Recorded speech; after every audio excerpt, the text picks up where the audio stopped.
Tham qofse ëndra është e vërtet, 3 njerëz të mëdhej do varrosen në dhomën ku ti ke parë që zbriten hënat.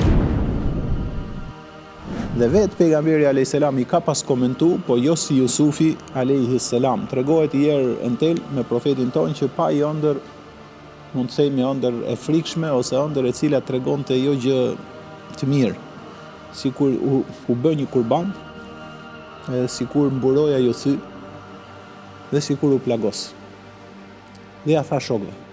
Ebu Bekri tha, ato komentoju në dërgumi Zotit. Tha, komentoje, se i teston të shokët sa aftësi kishin, se është dhe dhënë ti komenti ëndrave. Tha, unë mendoj që lufta që kemi përpara do ta humbim, disa nga shokët tonë më të shtrenjtë do vdesin, edhe një nga familja jote do vdesi bashkë me to. Qa i tha, për Zotin o Ebu Bekër, e ke komentu siç ma komentoi vetë Xhebrail Emini. Pra, nga sahabët, vetë Ebu Bekri komenton të ëndrat mirë dhe qartë. Për shembull, i tregohet që Aisheja i tha, kam parë tha sikur 3 hëna të plota erdhën nga qielli dhe ranë në prerin tim. Ku ishe, i tha? Isha në shtëpinë time, aty ku jetonte Aisheja. Tham qofse ëndra është e vërtet, 3 njerëz të mëdhej do varrosen në dhomën ku ti ke parë që zbriten hënat.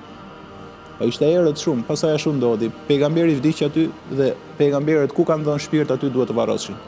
Ebu Bekri aty u varros dhe Omeri aty u varrosën dhe 3 hënat ishin këto 3 njerëz të mëdhej.